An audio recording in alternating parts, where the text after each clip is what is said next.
Today's 1-0 Sports Show, we get set for the World Series by doing some World Series trivia. We also get ready for this weekend's matchup against familiar foe. All that more coming at you on the 1-0 Sports Show.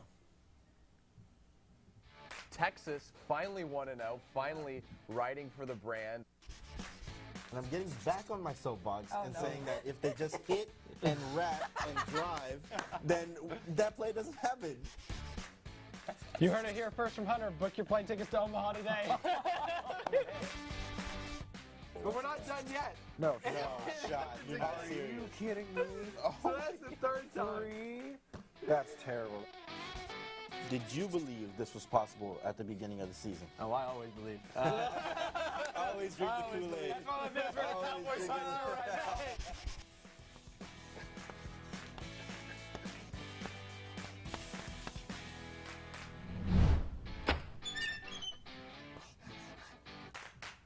Today's show is brought to you by Cat Metro, Austin's transit system.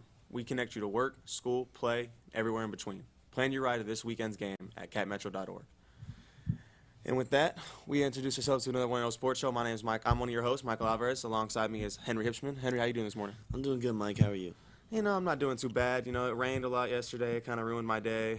I had to walk places. That was not fun. But, you know, what are you going to do? Mother Nature's going to Mother Nature things. But, you know, I'm excited to be here. It's a good morning. Didn't rain this morning, so that's a plus right there. So, you know, without ado, we'll get into how we always start this show with some who's hot and who's not. Who's hot for you this week? Who's hot for me this week is A.J. Brown of the Philadelphia Eagles. This wide receiver has been going off, ladies and gentlemen. Right now, he's got 5 straight games of 125-plus receiving yards. He's second in receiving yards in the league with 806. The only one in front of him is Tyreek Hill, who's having a one-of-a-kind season, and he's just absolutely dominating. And you know what's most impressive about this guy? It's not his stats. It's the hard catches he makes. It's the catches he makes in double coverage, and it's the clutch catches he makes in games. He only has 3 touchdowns on the year so far, but each one has been crucial to the team, so I'm loving A.J. Brown right now. That's not a crazy take. We'll keep going. Oh, yeah. Who's not hot right now is the Buffalo Bills. You know, everyone says they had that 5-3 record, but I don't think that's reflective of how they're playing this year. They had a shaky game last night against the Bucs. They almost gave up a last-second Hail Mary. They got lucky. Chris Godwin didn't know where that ball was. Josh Allen has 8 interceptions, tied for first in the league. They lost to the Patriots, and the Patriots are not playing well either. Mac Jones has been a mess. Bill Belichick has been a mess. That whole team has been a mess. And they barely won against the Giants. They only won that one because of a missed call on when there was a PI against Darren Waller. So I'm not liking the Bills right now. I do agree with you on the Bills take. I mean, I think the Bills are a talented team, but they just haven't found a way to mesh it together. Mm-hmm. Like, and they usually been great during the regular season. They found a way to seek themselves in the playoffs, and then they get to the playoffs, they choke or they don't finish it out. Josh Allen's a good QB. Don't get me wrong; he has a lot of talent, but he I don't know. He struggles. Sometimes you just see the struggle. The defense struggles. Your only real threat on the offense is Stephon Diggs, and I mean, if he's not having a game, then you really don't have anything like that. So I like the Bills, but I also don't see them doing anything this year. For my who's hot, I had to go with the World Series team strictly because they're 2 teams. I mean, with the Rangers this year, you could see how they played. They had a chance to be in this series. That's don't get me wrong on that. But these are 2 teams, and also the Diamondbacks are a team that just I didn't see coming at all this year. They hopped out. They just ran through the Dodgers. They found a way to beat the Phillies in 2 games back-to-back to move on after Game 7. But I mean, these are 2 teams that are coming off of almost I think both teams had 100 losses last season, and then this year they both get into the 90 wins, and they make their cases. The Rangers' offense has been they beat the defending favorites, and I think I mean that especially that Game 7 they just came out of the gates hot. I mean there was just never a chance from the start. And then with the Diamondbacks, they're a team that no one saw coming. Mm-hmm. I remember last time on the show we all said Dodgers are going to win that series. They went and swept them. They were able to get 7 on the Phils. So I mean it's going to be something I'm going to tune into for sure, just because it's 2 random teams I just didn't expect to be in there. And then my who's hot is Anthony Davis. I mean, this guy, I'm a LeBron fan, you know, so of course. So obviously I got to keep up with the Lakers. I got to root for the Lakers right now. Right. And Anthony Davis is not making me happy. LeBron is coming into year 21, and he looks like he's going to have to carry this team again, and he's going to play on restricted minutes. So it's something I don't want to see. I mean, he came in, he had 17, he got bullied by Jokic. Mm-hmm. He was 6 for 17 that first half, and then didn't score in the second half in their opener. Last night he had 30 points. Don't get me wrong, that's solid, but still he needs to play more consistent if he wants to be a leader of this team.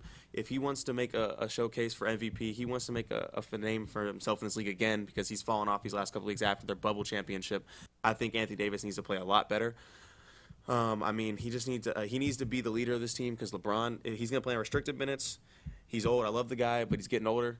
He needs to find a way to take charge of this team. So those are my who's hot and who's not. Anthony Davis has definitely struggled with all those injuries and just inconsistency over the years, but he definitely does need to step up. I know LeBron's trying to pass that torch to him. I think this year for the opening press conference for the season, they had him come out first. They're trying to get him going, so I definitely agree with you. He needs to step up right there. Yeah, I mean, it's just, I guess we'll have to see as the series goes. It's still early in the year. The season just started, but we'll see where it goes from there.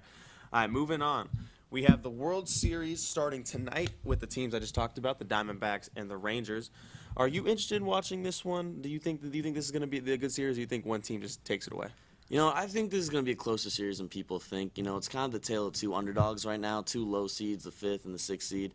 And I just think it's going to be a good game. I think the Rangers are going to pull out early. I think they're going to win those first 2 games kind of soundly. But the Diamondbacks have had the same story for for a lot of the playoffs this year. They're coming from behind. They swept the Dodgers, which is an impressive thing to do. They had an immaculate season. So I just think it's going to be closer than people think. I think the Rangers are going to be relying on Adolis Garcia a lot to come up with those big plays as he did in games, especially in Game 7. Huge against the Huge. Astros. So I think it's going to be a good series. I agree. I don't see any team. I think either. I don't think this goes to a Game 7, but I don't think it's a sweep, and I think it gets to at least 6 games. So I am interested in watching for sure. I mean, I kind of talked about my who's hot. So then, what team was more surprising to you? I mean, I think we both got to say the D-backs. Yeah. You know, it's just no one really saw them making it this far. I think they've pulled out some impressive wins, coming out against Philly, coming back from behind against. I mean, they went cold. The Phillies went cold. I think they went 1 for 28 in the last couple games of the series. But pulling out that win, kind of persevering, especially when everybody is kind of saying the Phillies are going to win it. They're saying they're going to dominate. That's just surprising that they did that. It's surprising they overcame that. Yeah, I mean, the Diamondbacks were last, and they're the last team in for the division. So, I mean, that team is definitely a team I did not see was going to make it. I mean, we all thought Dodgers going to win this game and win the series and probably sweep it, and it was the reverse. So, I mean, this team came out of the blue. With the Rangers, it wasn't a surprise to me. Mostly just how well they played throughout the season. They really made a name for themselves. They were battling back and forth with the Rangers. I mean, with the Astros in their division to make the playoffs. Right. And I mean, this team I just saw, they definitely had a big chance of getting in there. So I mean, no surprise there for them. But obviously, the Diamondbacks are a team that came out of the blue. But then moving on, we're going to talk about a little football now. The Vikings stunned the 49ers on Monday Night Football, something I don't think anyone saw coming. Nope. So now there's only 2 teams that are 6-1 now: the defending champion, Kansas City Chiefs, and the runner-up last year, the Eagles. So those are the only teams left with 1 loss. So what teams in the NFL you think can challenge these 2? I know they just lost, but 49ers, I think, are still a big challenge for a lot of teams. I know Brock Purdy has had 2 not-so-great games in a row, but this defense is incredible. This defense has been top 5, and I think in almost every category for this year. And Brock Purdy, despite how he's been playing the last couple games, I still think he's a solid quarterback. Do I think he's a star quarterback? Do I think he's top 10? Not right now, but I think he can be what this team needs to take them all the way to the NFC Championship, take them to a Super Bowl. Can they win that Super Bowl with Brock Purdy? I'm not really sure. I know they're facing injuries right now with CMC and some other guys, but I think the 49ers look good. I'm going to say a surprising one. This is a little bit biased because I'm from New Jersey, but I'm saying the Jets.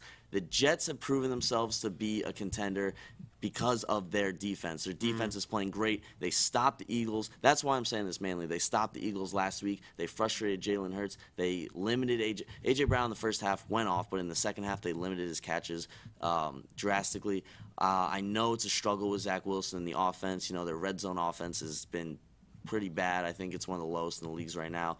But I think if they can kind of find a way to click on offense, they can be a playoff team, and they can challenge one of these teams with that great defense. I like the Lions, too. You know, they've beaten the Chiefs this year. I know they just had a really big loss to the Ravens, but the Lions look pretty good offensively. I think the culture with that team is the biggest factor. Jared Goff looks good. That coach is bringing them all together, and Jahmyr Gibbs is finally playing well, I think. You know, like, everyone was kind of shaky on him this year, and David Montgomery taking a couple snaps last couple games, but I think they're finally clicking together too. And lastly, I'm going to say the Ravens. So Ravens have one of the best defenses in the league. I think they're second in total defense right now, only behind the Browns. And I think their offense is underrated just a little bit. Lamar Jackson, I saw the stat this week from ESPN, 155 QBR in a game, only one. He's done that 3 times in his career. Tom Brady did that 3 times in his career, and those are vastly different different amount of years for those two quarterbacks. So I like the Ravens. I think they're a bit of a sleeper coming into these playoffs that are going to come into the playoffs. Yeah, I definitely have some a few teams that I had to agree with you on there, especially the 49ers. I mean, that team, yeah, with Brock Purdy out, he has concussion protocol, so I mean, that team's a little shaky when they have injuries, but they're still the best team in my opinion on paper. So whenever their whole team's healthy, I think that team's really hard to beat. They're a really hard team in the to come up against, and then you also have the Lions. I mean, the Lions are a surprise team. Not really. They ended last year really hot. They were on a hot streak, and they came in here. They just lost last week, which I don't think. I mean, they had a bad loss to the Ravens. Don't get me wrong, but still, I think that team's a contender. I mean, especially with I think they'll definitely win their division, especially with the fall of the Vikings, and then obviously Aaron Rodgers leaving the Packers. So I mean, that division's obviously kind of theirs for the taking. Especially I think so. I mean, that team can definitely come in here and make some shake in the play come playoff time. I mean, very impressive, like you said about Jared Goff. And then the Ravens, like you said, I mean, with the healthy Lamar Jackson, this Ravens team is really scary. Like you said, he's really, I mean, he's playing like his MVP self. That team looks really talented right now. I mean, they look really hard to beat. So, I mean, that's a team that I would also want to look out for. And then my last team, I'd probably say the Jaguars. They're on a 4-game win streak. The team's really hot right now. Trevor Lawrence is playing really well. Travis Etienne's playing really well. Christian Kirk's playing really well. So, I mean, that offense has really started to click. Their defense can be a little shaky at times, but I mean, all teams can be shaky at times. So, I mean, I think the Jaguars can really find a way to make something shake this year. I mean, there's going to be a lot of surprise teams, I think, coming out. But I know these are challengers, but I still think that the teams to beat are going to be the Chiefs and the Eagles. The Eagles are just Jesus. I mean, they're just a juggernaut. The Chiefs, Definitely. the Chiefs find a way to win every year for some reason, just because I mean they have generational quarterbacks. So I mean that's just how it's going to be. I think their offense. I think their roster's definitely not the best in the NFL. But I mean, when you have Patrick Mahomes throwing you the ball, then you don't really need to be open. So those are the teams I had to go with. But that will wrap up our A block. Coming up next, we have our verses. We'll have Grabriel Silva join us to make some picks. All that and more coming up on the One and O Sports Show.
Welcome back to 1-0 Sports.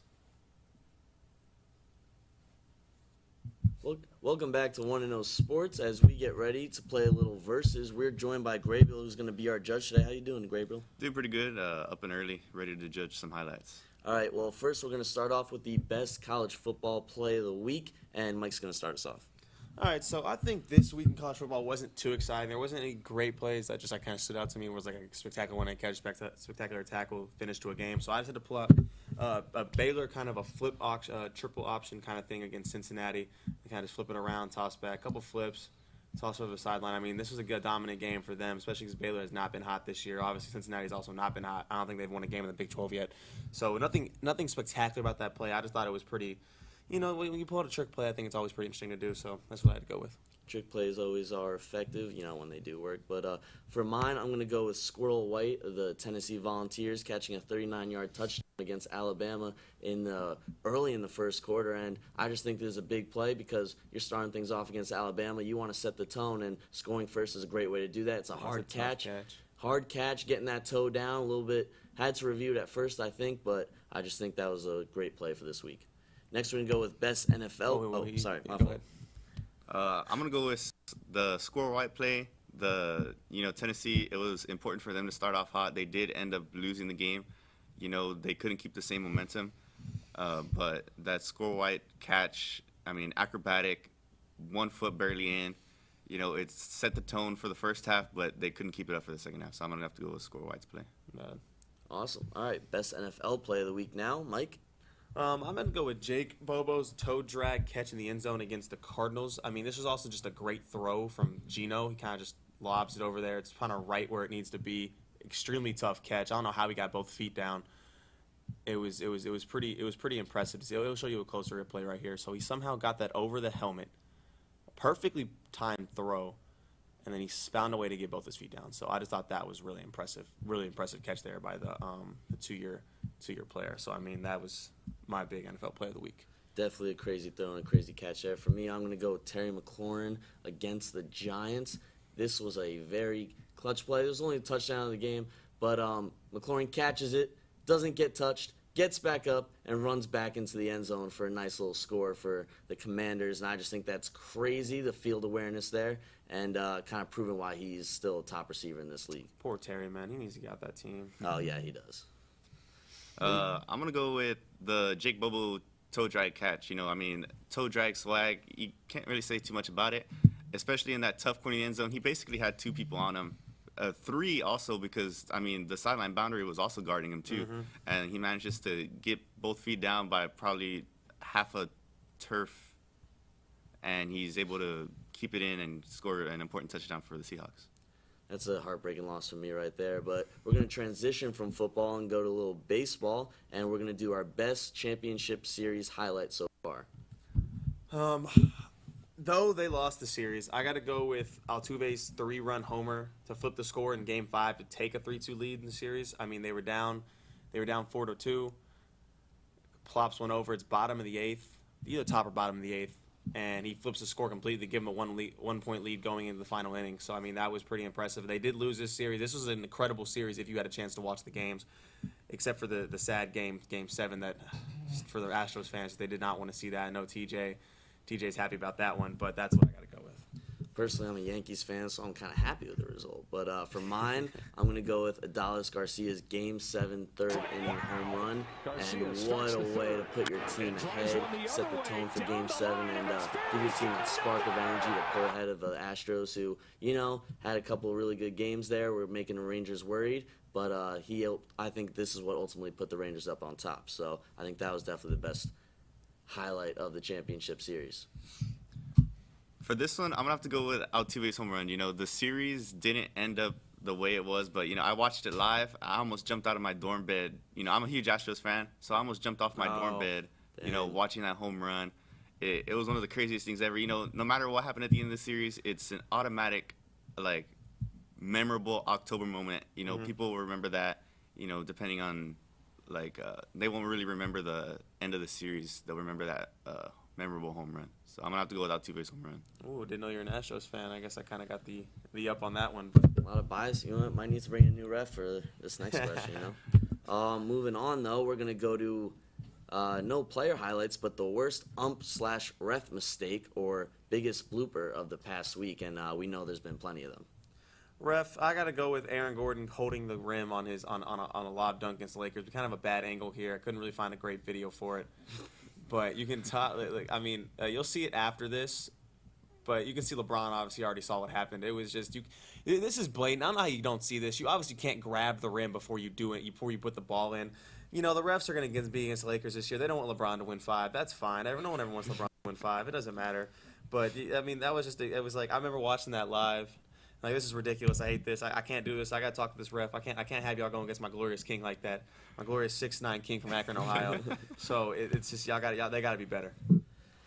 Yeah, that's definitely a missed call right there. We know a lot of refs need to see eye doctors lately. And for mine, I'm going with obvious face mask by James Bradbury in the Eagles-Dolphins game. This is a big penalty. It's 4th down. The Dolphins are down by a touchdown. They need a big play. And right here, face mask is grabbed. Refs don't see it. It's kind of obvious. And I feel like that can change games. Refs got to be better. Got to do better. I'm going to go with the Aaron Gordon's play. The James Bradbury play, although it was egregious, they had the best ball don't lie moment right after that with, I think it was a pick 6 to tie the game. But Aaron Gordon, that's a momentum shifter. That's a crowd-inducing dunk that he has. And, he touches the rim for the dunk, brings the momentum for the Nuggets, takes it all away from the Lakers. And, that's a spot that you can't really make a bad call in. For those of you keeping track at home, Mike is up 3-1, so I don't really have a chance to win here, but maybe I'll get a little confidence booster on this one with best NBA play of opening week. I have to go with Malik Monk's poster. This was it was Malik Monk poster against, I don't remember who they were playing, the Jazz, but just up on him. Malik is so athletic. When he was on the Lakers, I loved the kid. He struggled on offense at times, but he's just so athletic. It's nuts. He just gets up there. He's so bouncy because his head's always above the rim. It's just, God, I love that guy. I wish he would have said the Lakers, but I'm not going to hear you cry about it. That's what I got. I think Malik Monk might want a restraining order after that one, Mike. No. Malik love the love. Malik boys. For mine, I'm going to go with Cade Cunningham blocking Tyler Hero. I just think this is a crazy show of athleticism. It's glitching. You're going to have to explain it. Right, so Tyler Hero's running down the court, and we all know Tyler Hero, a bit of a cocky player. He's running down the court. He goes over that dunk. Cade Cunningham jumps way high and slaps that down. Ball flies across. A couple more blocks come right after that. Also shared on your computer if you have it. I don't know if I have it right up. Welcome to the 1-0 Sports Show, where we always have technical difficulties and we can never have things go our way. But, that's just what we do. We fight through it. That's okay. We can paint a picture. Cade Cunningham slaps that ball out of there. Tyler Hero looks distraught, and I just think it's kind of a funny clip. I've always been a Tyler Hero fan, but, hey, I love when a guy gets that ball smacked out of their face. What do you think, Grabriel? I'm going to have to go with your detailed explanation of Cade Cunningham blocking Tyler Hero. I can really picture it in my head. Like, the first thing that pops up in my head is, like, a LeBron-type pin block against that's good. Iguodala. I can take this. So I'm going to take Cade Cunningham's block, even though there is no video of it. Well, Mike's going to win our versus segment 3-2. It was a close one. Maybe we'll get a rematch eventually. But coming up, we're going to have an interview with BYU editor Jackson Payne as we ask him questions on Texas versus BYU football right after this.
Good morning and welcome back to the One and Only Sports Show. We are now joined by BYU sports editor Jackson Payne as he'll come in here and help us break down this upcoming game for the Longhorns against BYU at DKR. It's a random rivalry that BYU kind of owns right now, so hopefully the Longhorns can find a way to flip that around. But Jackson, how you doing this morning? I'm good, guys. Thanks for having me on. Of course. So, without further ado, we'll go ahead and hop into the first question we got for you here. What should fans look out for during this game on BYU squad? Well, I think luckily for Texas fans, Taysom Hill isn't around any longer, so we don't have to be scared of him running through the tunnel on Saturday. But, BYU is kind of an interesting team. They're 5-2, but it's a very strange 5-2. They've been outgained in 4 of their games this year, but they're still 3-1 in those contests. This BYU offense under Zach Wilson and Jaron Hall over the past few years has been really explosive, and this year with Keaton Slovis, not really his fault, but they're kind of toward the bottom of the national ranks in terms of total offense and points per game. It's an interesting defense. There's a lot of bend don't break going on. It's a first-year coordinator, a lot of transfers that have come in, but BYU's kind of a funky team. They're really good at winning ugly, and so Texas is obviously extremely talented. But if BYU can somehow create some chaos and force Texas to play in their own ugly kind of game, it could get really interesting. And that starts on the defensive side of the ball with some of these guys like Tyler Batty, who Texas Tech fans are upset, claiming that he lied about some of the Red Raider players spitting on him last week. I don't know if you guys are aware of Spitgate going on, but this is what makes the Big 12 great, right? It's just such a crazy conference with the weirdest stuff that goes on, and BYU's just happy to be part of it. But it'll be a fun game on Saturday. Tyler Batty, Eddie Heckard, Max Tooley, these are some of the key defensive players on BYU that are really going to be creating some of that chaos and making it an interesting matchup for the Cougars. So, Jackson, who do you think can cause Texas real problems on both sides of the ball? Aiden Robbins was BYU's kind of transfer portal darling of the offseason, aside from Keaton Slovis. He's a 1,000-yard back out of UNLV from last year. Mm-hmm. Big NFL-type body. Think of Derrick Henry. Mm-hmm. That's the kind of body Aiden Robbins has got. He's 6'3", 230, just a huge kid. And he's kind of been banged up for the majority of the season. He's had sore ribs. He's been sidelined. They've had to turn to true freshman LJ Martin out of the backfield, and he's been fine. But BYU's run game is just really not what it should be at this point of the season. And so I'm hearing rumblings that LJ Martin will be out on Saturday, giving Aiden Robbins, who kind of stepped into the spotlight last week, had his first real workhorse day. I think he's going to get the majority of the reps out of the backfield. And he's a guy that, with his physicality, his ability to run after contact, he could really, that's a big deal for BYU if they want to extend drives, giving it to him on short yardage situations. And, BYU's run game really has to get right. And Texas is extremely capable of stopping the run, as we've seen this year. But Aiden Robbins has a lot to prove. He was a highly touted back out of the transfer portal. He hasn't really lived up to expectations at BYU. But this is he's an NFL back. Mm-hmm. That's what you're looking at here. So this is the kind of game where big-time players need to make big-time plays. Aiden Robbins could really just put the BYU offense on his back. And then on the defensive side of the ball, Eddie Heckard, cornerback transfer from Weber State, has been phenomenal his first year in Provo. He's a great open field tackler. They'll send him on blitzes. I think he has 2 picks already this year. He scored a touchdown last week on a fumble. He's a ball hawk. But more than that, he's a very physical, tremendous football IQ on that side of the ball. And so it's been really fun to see him in action in Provo. BYU really hasn't had such a lockdown corner, not in my lifetime. Definitely that I can't remember, but it's he's another guy who could make some noise against Texas, especially against the backup quarterback. I don't know a ton about Malik Murphy. I'll be blunt, but I think BYU's going to be expecting maybe some mistakes that come with inexperience, and Heckard is one of those veterans in the defensive secondary that could really take advantage of that. Yeah, I have to agree with you there. Obviously Quinn going down was not ideal for the Horns, but Malik can maybe come here and try and make some noise coming in his first start of his career. But moving on, what are BYU's expectations what were your expectations for this team in their first year in the Big 12? I think BYU, unlike some of the other expansion teams in the Big 12, you see UCF or Cincinnati coming in expecting to make noise and maybe compete right away. BYU is a bit more realistic and toned down in their expectations. I think they realized how to – I mean, BYU's been a Power 5 level team for a while. It's just a matter of belonging to a specific legitimate conference. And so I think BYU's expectations were just make a bowl game, go get at least 6 wins, make a bowl game, and just build for the future. It's a marathon, not a sprint. And even further than that, some of these games in Big 12 territory, like going to TCU, going to Texas, these are the kind of games that you really want to make an impression on the recruits in the area so you can establish a recruiting presence, because BYU's recruiting presence nationally is a bit interesting. They kind of tend to lean towards Utah, Arizona, California, and BYU really needs to get into the Texas, the Floridas, the southeast area of the United States. And these are the kind of games where that's going to really play a big part of that. If you can bring recruits to the games and kind of catch the magic of what BYU's trying to do. But so I think making a bowl game, just showing that you can compete in conference, I think is the biggest thing for BYU, creating that depth. They knew they weren't going to make it. They knew they weren't going to be playing in the title game this year. It's aside from Texas and Oklahoma, it's not the most impressive conference, but it's competitive, and there's a lot of teams that are making noise, and BYU's just not quite there yet. They're not used to that Power 5 backloaded schedule, and so BYU just wants to make a bowl game. They want to have something at the end of the year that they can hang their hat on, and that's going to be it, because the future is much more important than this year for BYU. Yeah, I have to agree with you. I mean, BYU, like you said, they're more realistic about coming into the Big 12, but they've been the best entrance team this year in the Big 12. So, I mean, obviously BYU's here to make some noise. Cincinnati and UFC have not been impressive so far, but what can you do, really? And that was a great point you said about raised competition. They're definitely trying to adjust to that and, plan for the future. So what does BYU need to do to come out with a win for Saturday? Yeah, like I said before, BYU is kind of this chaotic, funky team. Their defense on paper isn't that impressive in terms of yards per game and points per game, but they're very opportunistic. They're +9 on the turnover margin on the season, and if you count 2 fourth down stops they had last week, those don't really count as official turnovers, but in terms of like the game situation, it pretty much was that. And so BYU should be like +11. So they don't turn the ball over a ton on offense, and they're very opportunistic. They're very ball hawking on defense. Their red zone offense is really efficient. So even if basically if BYU can just get a first down, they'll probably score. They either go 3 and out or they go the length of the field and score. There's really no in between.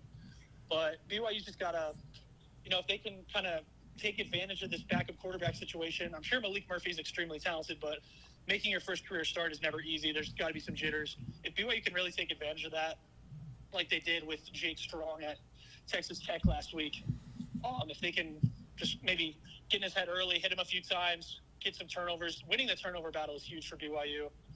I think and like I said before, Aiden Robbins, really talented back. If he can break out and kind of control the time of possession on the ground with some of these longer, drawn-out drives, that would really put BYU in the driver's seat. It'll be tough. I mean, a lot has to go right for BYU to do what they want to do in this game and get the win. But anything's possible in college football, and especially with two teams like BYU and Texas that have had such an interesting history together. I mean, there's a lot of – this is the matchup that BYU fans and BYU coaches and players had they had circled on their calendar from day one when the schedule released. And so this game means a lot to the program, and they're going to play like it. Yeah, I have to agree. I mean, BYU leading the series 4-1 is so it's not strange to me. It's just something you wouldn't have expected to come out, especially the last 2 times they played when y'all at Taysom Hill and then just destroy. I mean, I'm pretty sure last time we played y'all won 41-7, so it definitely was not something pretty to see. But finally, the last question we'll have for you is, what is your prediction for this Saturday? I work at BYU, but I'm going to keep it pretty. I'm not going to let my bias bleed through here.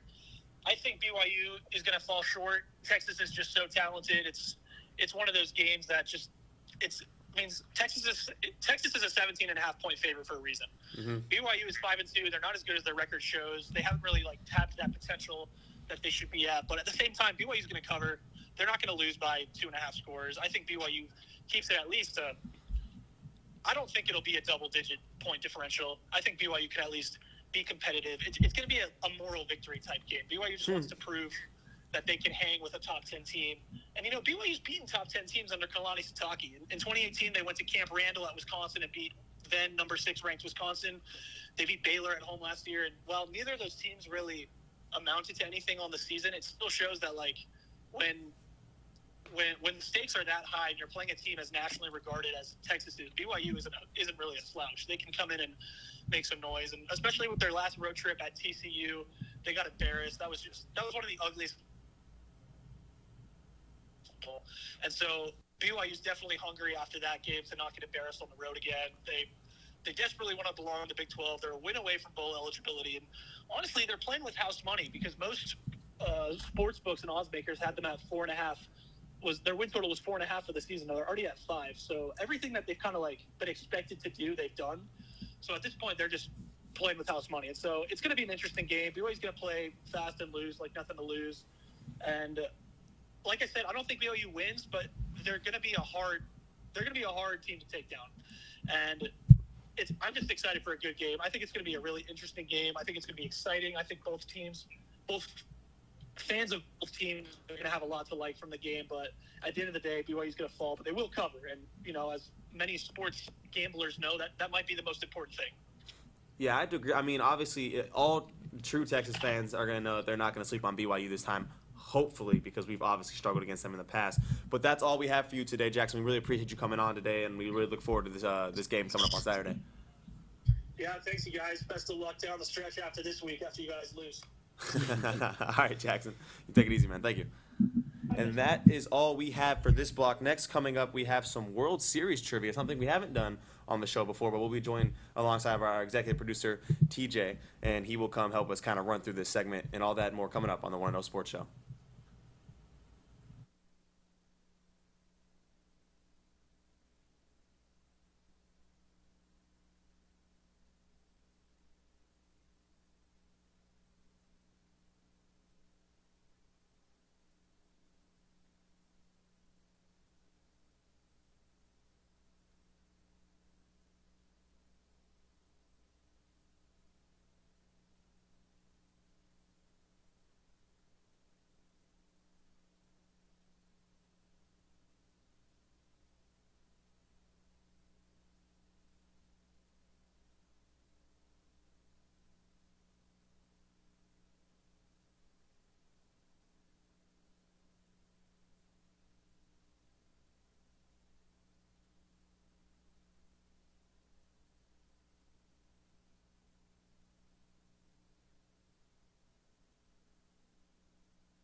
Welcome back to One Those Sports. As we get ready for a little World Series trivia, we are joined by our executive producer TJ as he attempts to embarrass us because, well, I don't think me and Mike are as knowledgeable in baseball as he is. But we're gonna get set right now. How's it going, TJ? Doing pretty good. Thank y'all for having me.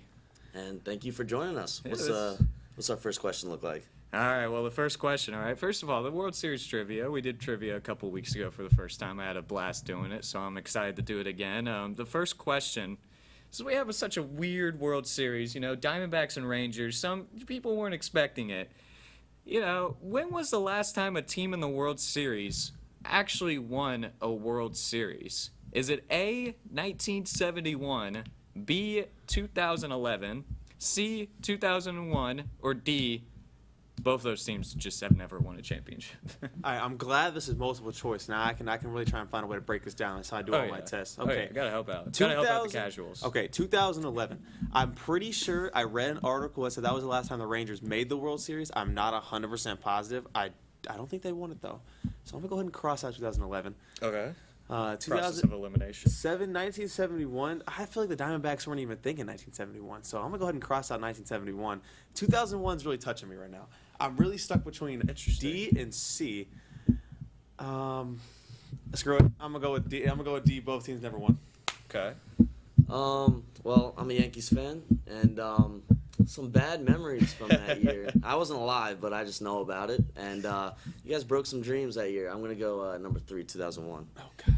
Number 3, 2001, the answer from Henry, and that is the correct answer. It is 2001, the last time a team in the World Series has won a World Series. Game 7 walk-off in Arizona against the New York Yankees. Randy Johnson was on the Diamondbacks around that time. Hurts, guys. It hurts. That was a tough series, but one of the best series. It was like, I think the second or third year the Diamondbacks were even a franchise, so it was very, very impressive.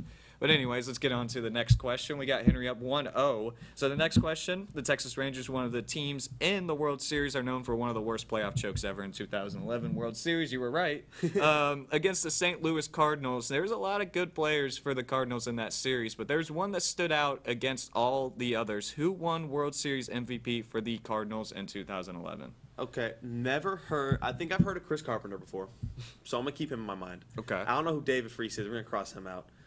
Lance Berkman? Yeah, no idea who that is. Albert, what is that? Pujols? Albert Pujols, one of the best baseball players. I've heard of him before, and I had a friend growing up named Al, so I'm gonna go with D. I'm feeling D. All right. I'm gonna go with D. I am also going to go with D because, well, I think if you do know baseball, you know Pujols is a pretty great player, so. All right. Well, both of y'all are going Pujols. No one wants to change it? Mm-mm.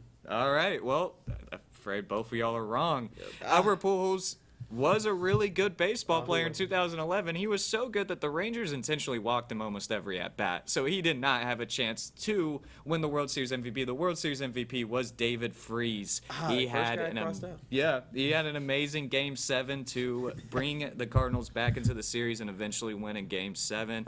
He also holds the record for most RBIs in a postseason ever for 2011. Adolis Garcia is only 5 behind him right now going into the World Series. I'm such a casual. So anyways, we are up, or Henry's still up 1-0. The third question I have right here, this one we'll see what y'all are got, what knowledge y'all got with this. What team on this list has never won a World Series? I give you guys 4 options. The first one is the San Diego Padres. The second one, the Los Angeles Angels. The third, the Miami Marlins, and the last one, the Cleveland Guardians. Who wants to go first? Okay. All right. I'm gonna bring on my LeBron knowledge for this one. So I'm pretty sure when LeBron won the ring in 2016, they said this is the first time that Cleveland has done anything in 50 years. Now I don't know if that was because the baseball team made that happen. I'm not 100% sure. The Marylands. I don't know the Angels. I just don't know baseball. I'm gonna keep it a buck with everyone here. I am such a casual when it comes to this sport. It's good, man.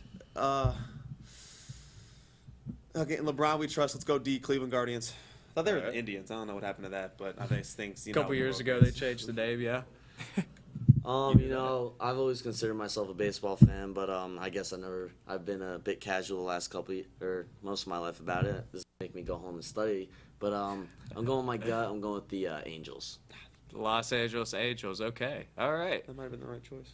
All right, we're both locked in the answers, and the answer will be number 1. The San Diego Padres are the only team on this list who've never won a World Series. Again, both answers were wrong. The Los Angeles Angels are a good one. They've only won one, and it is early 2000s. People don't really remember it. Cleveland Guardians, yeah. 50 years ago, that was the Cleveland. At the time, the Cleveland Indians who won that World Series. You almost had the LeBron knowledge, man. You were there. You were there. You just used it to the bad advantage. All right. So the next question we got, and we're still up 1-0. Who has the most home runs in postseason history with 29? So Jose Altuve is at 27, I believe, now. There's a lot of talk about him passing the number 1 person on this list. So we got 4 people right here. We have number 1, Manny Ramirez. Number 2, Kyle Schwarber. Number 3, Derek Jeter. And then number 4, Albert Pujols, making an appearance again in a question. Okay. I know Derek Jeter wasn't a big swinger. Now, I could be wrong about that. So I'm taking Derek Jeter off the list. No one likes Derek Jeter anyway. So I'm sorry. I know you're a big Yankees guy. I'm going to take Derek Jeter off the list. So I feel like he's going to – I maybe should have let him go first because he would have known how good Derek Jeter played. Manny Ramirez, I've heard that name too. Kyle that's Schwarber. Our co-executive producer. Yeah. Wait, really? What's we talking about? Manny Ramirez. Yeah, no, but like, is he also not a baseball player? Maybe, I don't know. Maybe Why it are you is. doing Maybe it is things like Manny this? Ramirez, our I'm 1-0 I'm such producer. a Maybe it is casual. Manny Ramirez, an actual baseball player. We don't know. Albert let me down last time, so I'm not gonna go with Albert. I'm just gonna cross him off the list. I don't like the name Kyle. It's kind of I really don't like the name Kyle. Yeah, what's wrong with Schwarber? I don't know. I don't know. You know what? Nah, screw it. I'm going back with my boy Al. Give me 4. Al, all right. Who do you have? I know. I literally saw this statistic like a week ago. I totally forgot what was on. I know Derek Jeter's like top 5. I know he's not number 1. It's not Kyle Schwarber either. I'm pretty sure. So take those 2 out. Good choices. Nice guy. I gotta go with Pujols for this one. There we go. Come on. Pujols. Both go with Pujols again. Y'all both went Pujols last time, and it was wrong. Do y'all really both want to go Pujols again? Of course I want to go Pujols again. The risk of embarrassment, yes. Come on, Al. Get me right. I need one. All right. Well, the correct answer is our 1-0 executive producer, Manny Ramirez. He was an actual baseball player, though. He was on the Boston Red Sox early 2000s. He has 29 as the postseason record. So, since both of y'all got that wrong, you still have a chance to at least tie it up with this last question. This last question, y'all ready? All right? For 4. All right. Who has won the most World Series since the turn of the 21st century? Is it the Boston Red Sox with their runs in the early 2000s and really throughout the whole decade or century? Is it the New York Yankees with their run with Derek Jeter, A-Rod in the early or late 2000s, early 2010s? Is it the Houston Astros with their quick little dynasty in the early 2000s and then their big dynasty still going on right now? Or is it the San Francisco Giants with their little dynasty at the early 2010s? You know, I'm gonna take the backseat on this one. I'm gonna let him go first, and I'm gonna see what I can go from off his knowledge. Right. I need to start. I need a new approach to these questions. Well, I know it's not the Yankees. I know it's not the Yankees. Dang, Astros. I know Astros been winning lately. San Fran though, 2010, man. They were 2013. They were real good. I got it. It's the Red Sox too, man. I gotta go with my gut. I'm going with the Giants. San Francisco Giants. All Okay, right. so you're a big Yankees guy. You said not the Yankees, so I'm not going with the Yankees. Astros, they won last year, and their first one was in 2017. So no, I think someone had to have more than 2. Who knows? The Red Sox. I really don't know. I think the Red Sox have been like the sun to the Yankees, and if it's not the Yankees, then it can't be the Red Sox, right? So I might just go with the Giants too. I don't know what the Giants did. I've honestly never even watched a Giants game before. Baseball is I'm such a casual. Let me get this right, Mike. Okay, All right. yeah, go ahead. You're trying to at least tie the game, and you're going to go with the same answer as him. The last question. Okay, that's not crazy. You might be right about that. You might be right about that. I'm trying to give you a chance here. Come on. You know, I've been to a Red Sox game, so let's go with the Red Sox. Red Sox. Hold on. I know it's not the Astros. He said it wasn't the Yankees. If he said it wasn't the Yankees, a Yankees fan, then I know with the it Giants can't if be you the want to. Yankees. All right. Screw it. Let's go with the Red Sox. Fuck. Let's go with the Astros. Let's do it. Astros. All right, the final answer, the Houston Astros, Yep. man. That was you were changing your answers pretty quickly there. Yeah. All right. Well, the final answer goes to the Boston Red Sox. Oh the my city of God. champions, Mike. Oh my God. The city of champions. Everybody talks about how many championships that city wins. You had to come on. I went to a Red Sox game. Oh my God, I should have known. Boston Red Sox had 4 championships. New York Yankees at 3. Houston Astros at 2, and the San Francisco Giants at 3 as well. So, I mean, that was a fun little trivia, man. We have Henry over here. Henry wins the trivia. This is not a good win, man. This is not a good win. I I didn't get one right. I mean, this is a tragic performance by me, guys. You get your revenge back for the highlights, the versus highlights. So at least you got that to look forward to, man. That was a lot of fun, though. Hopefully we could do some more trivia in the near future for the 1-0 Sports Show. Let's change the sport, maybe give us more of a chance there. Maybe do some basketball. We'll do some basketball next time, Mike. I'll let you know the next time we do basketball. We'll let you get your revenge back. Yeah, that might help me get back into the shake of things. With that, that's going to end our World Series trivia section. We want to thank TJ for joining us, and we're going to go to one of our favorite segments, Pick'ems, as Grabriel is going to come back with us, and we'll be right back.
Welcome back to the 1-0 Sports Shows. Once again, we're joined along by Gabriel, and we will finish off with how we always finish off our pick'ems. As like TJ said multiple times, the winner of this will get like a candy bar or something.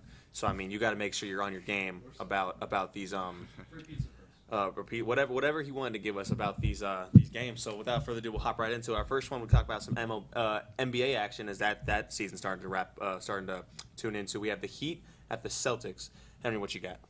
I don't watch NBA too much, but when I look at this matchup, I got to take the Celtics. I like them. I like Jason Tatum, and Miami's a good team, but I think they're more of that postseason kind of team. So we're early here. I'm going to take the Celtics. I'm going to go with the Celtics too. I think they have a little bit of a vendetta against Miami after they eliminated them last season, and I think they're going to come out hot. It's a very early season matchup. Who knows what it'll look like in the postseason later, but I'm going to go with Boston for tonight's game. I'm about to go with the Heat just because Jimmy Butler is the Celtics' father. I mean, he just absolutely dominated that series when he needed to when they played. So, and I mean, I'm pretty sure he's beaten them twice now in the playoffs. So, I mean, I'm going to go with the Heat just because Jimmy's that guy, and I don't really like Boston anyway. Screw the Celtics. Moving on, we have some NFL action. We have the Jaguars at the Steelers. Both teams, I'm pretty sure Jaguars are 5-2, Steelers 4-2. So this is actually a pretty good matchup now you think about it. But, Gabriel, what you got? I'm going to go with Jacksonville for this week's game against the Steelers. You know, the Steelers, they always find their way to be perfectly mid every year. They always somehow end up with a winning record. But I think that the Jaguars get it done. I think they're starting to find their stride. Trevor Lawrence, he's starting to figure things out as the season moves along. I'm going to go with the Jags here. Henry? I'm going to go with the Jags as well, mainly because just the quarterback difference. I really like Trevor Lawrence over Kenny Pickett. I mean, we can't really count the Steelers out too much. They've had some good wins. They beat the Browns. They beat the Ravens, but they also have had some really bad losses, 30-6 against the Texans. They lost 30-7 against the 49ers. So I just think they're going to get overwhelmed against Trevor Lawrence. I'm going to take the Jags. I'm about to get you there. I think the Jags is a team I said could compete against the two juggernauts in the NFL right now earlier in the show. So I'm also going to have to go with the Jags there.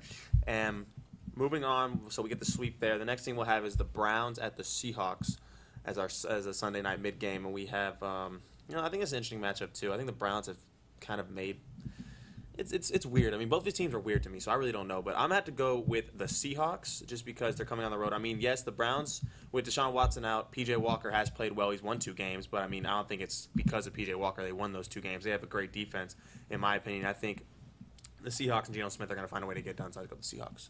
Henry? I'm going to take the Seahawks as well, mainly because Deshaun Watson's not going to play this week for the Browns. I know their backup, I forget his name, he's been kind of clutch, but he hasn't really played a full game situation thus far. Or actually he did, but it was kind of a weird situation, rainy game. But I'm going to take the Seahawks. I like their offense. They're playing a lot better than I think most people know they're playing. They're 4-2. They've had some good wins, and I like the Seahawks. I'm going to go a little different here. I'm going to go with the Cleveland Browns for this week's game. After they got drubbed by the Ravens at the beginning of the month, they came back and responded with 2 really good wins against the 49ers and the Colts. You know, P.J. Walker's done really great stepping up and filling in for Deshaun Watson.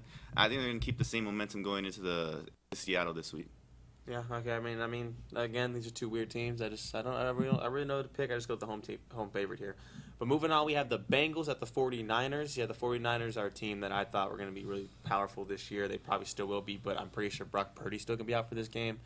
So I'm going to have to go with the Bengals myself. I think the 49ers have some injury problems right now, and that's really kind of hurt them going into this part of the season. So I'm going to have to go with the Bengals. Henry, what you got? I'm going to take the 49ers just because I didn't like how the Bengals started off the year, and I think the 49ers defense is so good they're going to overwhelm Joe Burrow. And I still like Brock Purdy. I still think he's a good quarterback. He's 3rd in QBR right now in the league, and I really believe they can do something against this Bengals team. So 49ers. I'm going to go with Cincinnati here.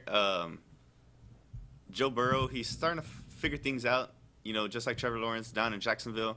I believe Brock Purdy is going to be out for this week's game, and that's a huge blow. Sam Darnold, I think, is going to have to step in.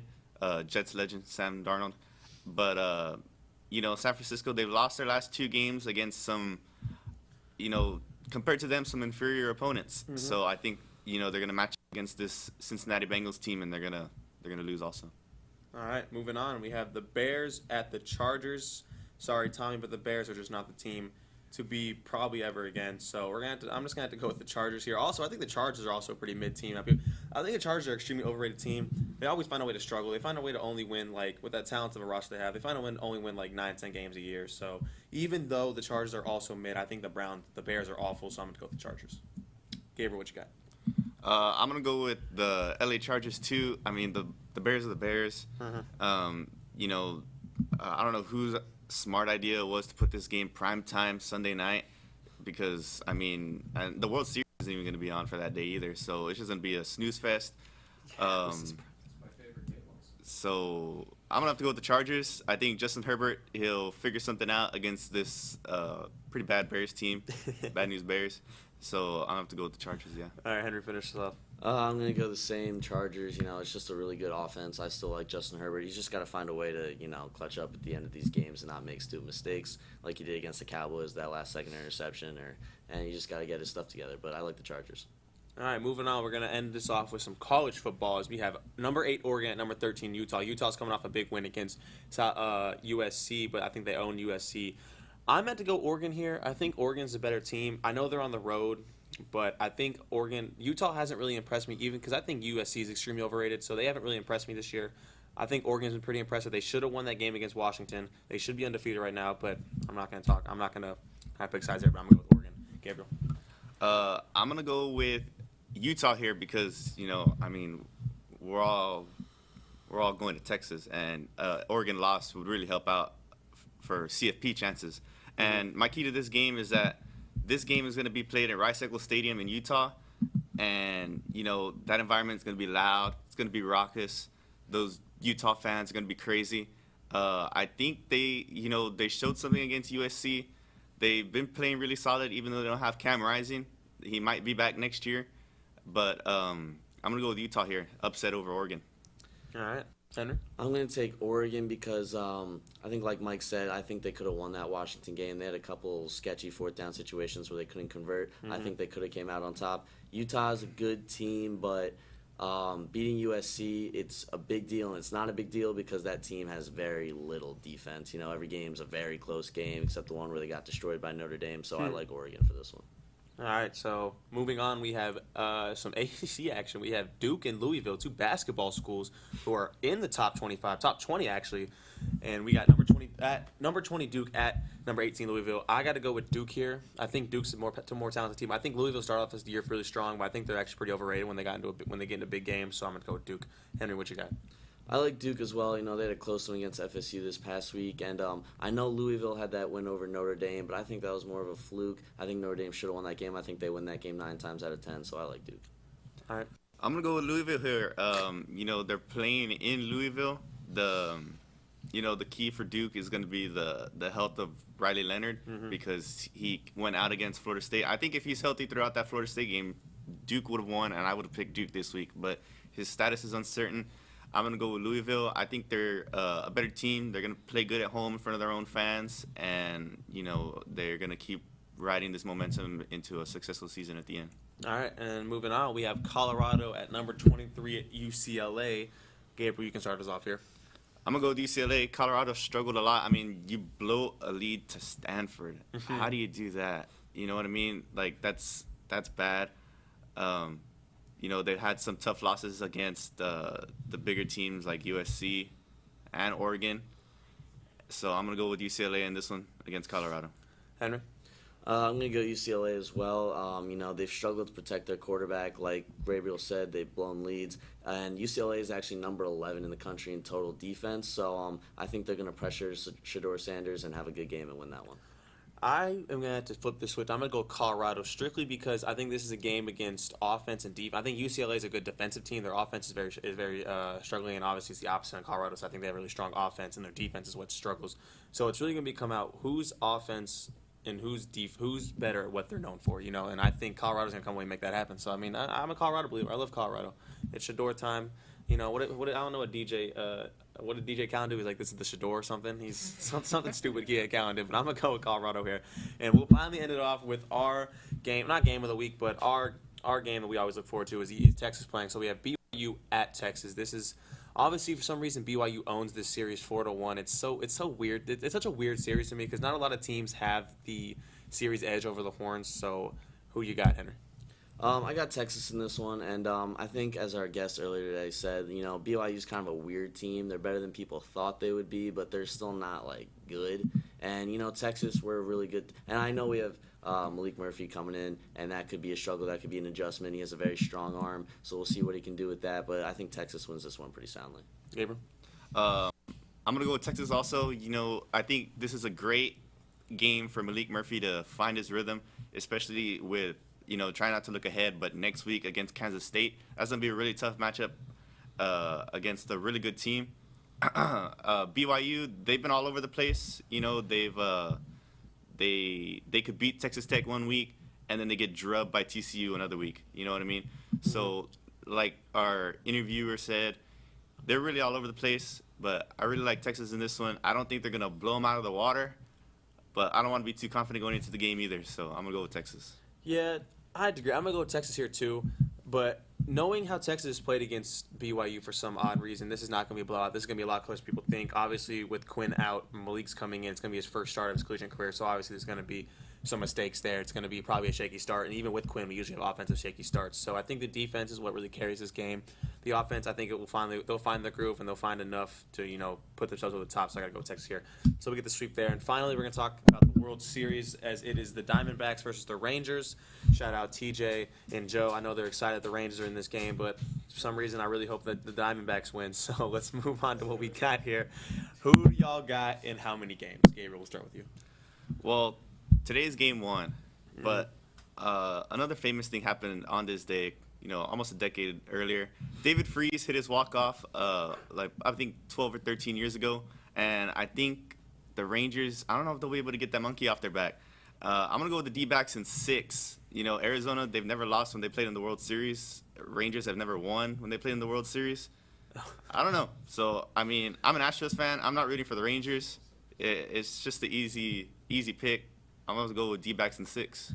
Yeah, I think the Diamondbacks are actually a really hot team, but I got to go with the Rangers here. I mean, if they can, I don't know, they've been a lot more impressive to me. D-backs have been very impressive this postseason, but I think the Rangers, they have a little too much talent for them. I think they're going to get outplayed this series. So I mean, I'm going to go with the Rangers in 6, and then Henry, you can close us off. I'm going to take the Rangers in 5. I think D-backs I think Rangers are going to take the first 2 games. D-backs will sneak in with that third one, but I definitely think they're the better team, and I don't think any comebacks are going to happen with this one. Yeah, I mean, I have to agree with you there. But, I mean, since we have 2 homers in the building, I want to know what they have to say. TJ and Joe, who got in how many games? Rangers in 4. Joe has a sweep. TJ? The Rangers at 3.